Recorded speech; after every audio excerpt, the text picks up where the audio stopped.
possibility that governments have made some kind of contact? I think so, and here's why I think that. The pattern of censorship which prevails to keep the information from the public is identical in all of the modern countries. In other words, it's almost like one organization somewhere is pressing all the buttons for everybody. And this is not just theoretical. We've studied this and we've found this to be so. Some of the governments are beginning to rebel in relation to the censorship that has been prevalent for the last 4 decades. But it appears that some group in each government is working as a whole around the planet, and they're working to keep the information from the people. Do you think this information will ever surface as we enter to the 21st century? Because even now you have the New Age philosophy and concept really getting stronger in Seattle and on the West Coast. People want more than the God that they saw in the Bible, because the God in the Bible was very, very temperamental. You know, he murdered. He had a strong desire for when Moses brought the Jews from Egypt, 600,000-700,000 of them. And so he asked a piece of gold of each one, a piece of shekel, silver, and a piece of dyed baby lamb, no more than a year old. And there was a lot of blood sacrifices, and it talked a great deal about these angels or beings ascending into smoke or whatever. And then again, the blood sacrifices, the different personalities that God manifested, almost two different beings, maybe two different beings mistaken as God. It would be very easy for anyone to be a God in a time period where you were using power like technology. It would be a miracle. Do you think it's a possibility that with the confusion of people and reading between the lines, that's what's in the Bible and what has been taken out, that in a whole that people are beginning to truly believe that they are just offsprings of a super intelligence and probably was put here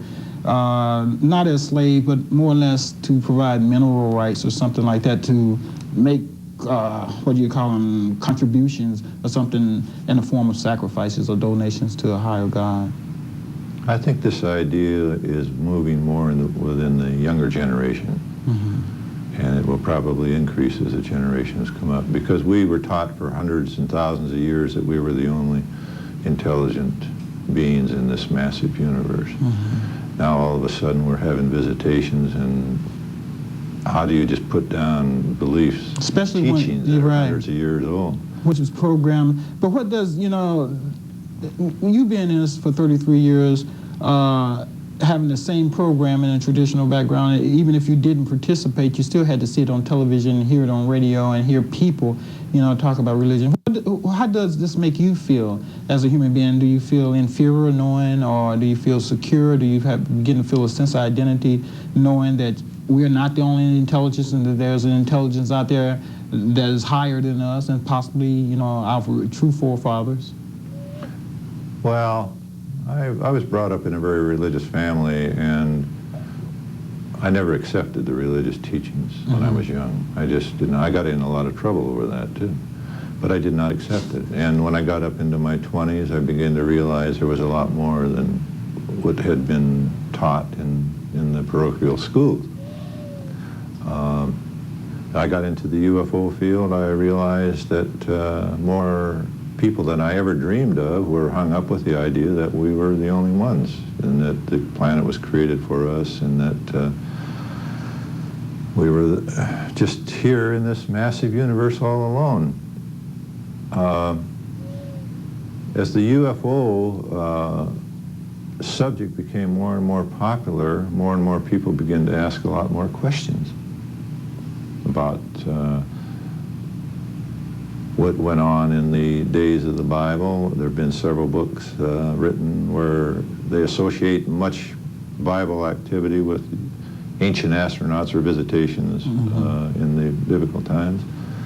And there's more and more people around the country nowadays within the field of religion who are accepting the fact that other people are out there. The Mormons, in the Book of Mormons, and I read this myself, it was brought to my attention, they believe that God, or their God, is a man or a brilliant scientist on another planet, and it lists the the name of the star system where this planet is located. It gives a complete description of it. So, how could they do that? How could they have that in a book? With the Mormon's book has been in existence for about 300 and something years. We didn't have the ability to look down and see how this planet was located in the star system. I don't know how. I never went into it in depth, but I did read that portion of this out of this particular So book. obviously someone of intelligence gave them this information so they could write into the book. I would think so. And well, there's been many books. The Cirrus incident was written here several years ago about the star system Cirrus. And the knowledge that the individuals living in South Africa had in relation to visitations made by beings from the star system Sirius. And there's stuff written in caves and so forth down there, artifacts that prove that they had great knowledge of the star systems and that Sirius in particular, in that particular time. And where did they get it? It didn't come out of their wild imaginations, because in those days they just didn't have it. That's 15,000 years ago was a long time ago. Even the Egyptians, they show in their drawings and writing the picture like of a being on a sort of like a motorcycle, but he's flying and he has something protecting his face from the atmosphere. And I wonder how several thousand years ago someone could come up with an imagination of someone flying and draw it so descriptive on there. People that really want to find out about UFOs and want to become a part of it, and maybe either to find out for themselves so they can totally believe any doctrine, or they need that enlightenment, what would you suggest to them? Start doing a lot of reading. There's a lot of reading available. There are excellent books on the market and in the libraries. There's a national organization that puts out a monthly publication which keeps up on the current activity. And that's all they can do is just read and read and read. But the big problem in this field is we cannot convince people who have had experiences to step forward and tell us about it. That's a problem, though, because a responsible person, especially a politician, may not get reelected again, because there's going to always be those that really doubt, or if they don't doubt, they're just so afraid that it's true that they will ridicule a person like that. And then, unless something like this is done simultaneously, or someone of very high prestige, is abducted or witnessed something, really tangible, and come out and say it, I think it's going to be a long time unless something just come and land on this building right here. A ship come and say, here, I want to be on back page. Well, it's up to the people also to start banging on the table and demand of their political representatives that they be told the truth. And I think that the governments around the world, the only reason that they're holding back the information, I really believe that it's going to just literally take all of the religious beliefs and teachings as of today and just blow it right out of the water. And of course this makes it an extremely hot political potato too. And the politicians, once they realized what was really going on, they just backed off right now. What does this do, though? What does this do to religion, to the Bible? If all of a sudden the whole world began to realize that we're the offsprings of intelligent beings from another planet, universe, or galaxy, or whatever, what does this do to the Bible, in your opinion? I wouldn't say it's going to completely destroy the Bible and its writings, but it's going to force the religions around the world to reevaluate the information. There's nothing wrong with saying, well, maybe we were wrong at the time and we have to reevaluate and restudy and accept a new understanding of this. I don't see anything wrong with that. Well, obviously, to a certain extent, certain structured organizations, especially religious organizations, tend to suppress the imagination, if you know what I mean. In other words, they make you feel bad about yourself. They do not allow you to, they do not want you to use your imagination to draw on the inner power within yourself to be able to achieve and live the best life that you can. And I mean, it's real easy. It's like controlling the ants working for you or whatever in this little structured field. But if they go out of that field, then they see a whole new way of existence.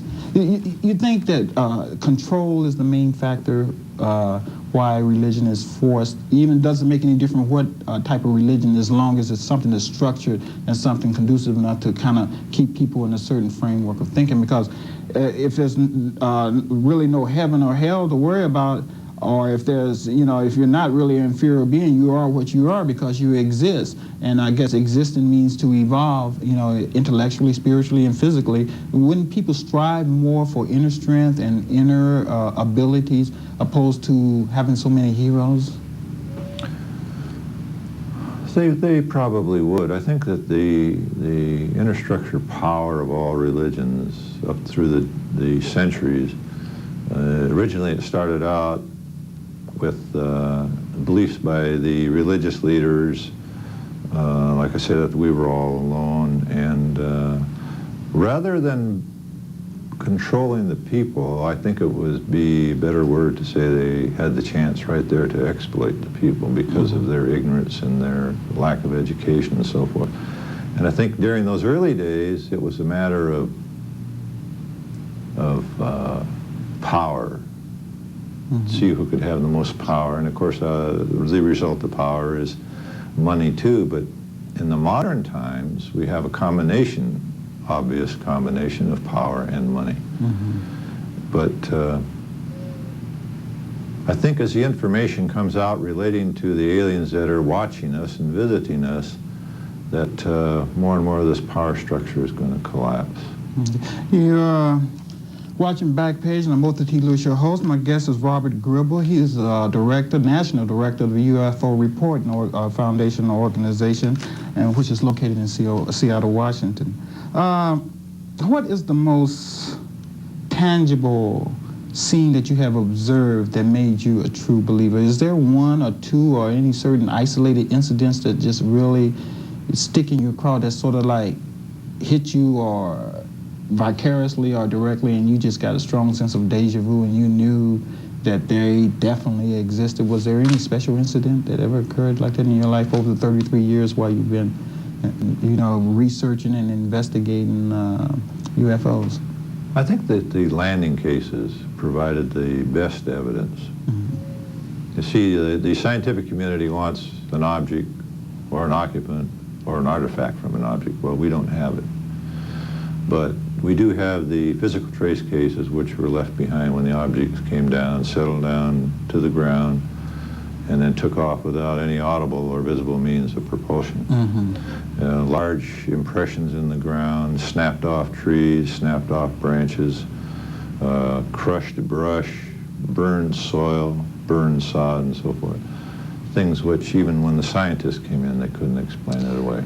Chariots of the Gods, what is his name, Van Donegan. Right. I think that book there impressed me the most. He had, he had shots of this planet, of diagrams that was several thousand years old that had, pointing directions toward landing bases or whatever. He had access to a battery that was 50,000 years old. He spoke of Noah and how Noah exists in a lot of cultures but under different names. The last man and his family is the only one saved. The Native Americans in this country, they have a name for him, and it was a canoe. I recall reading one Indian book where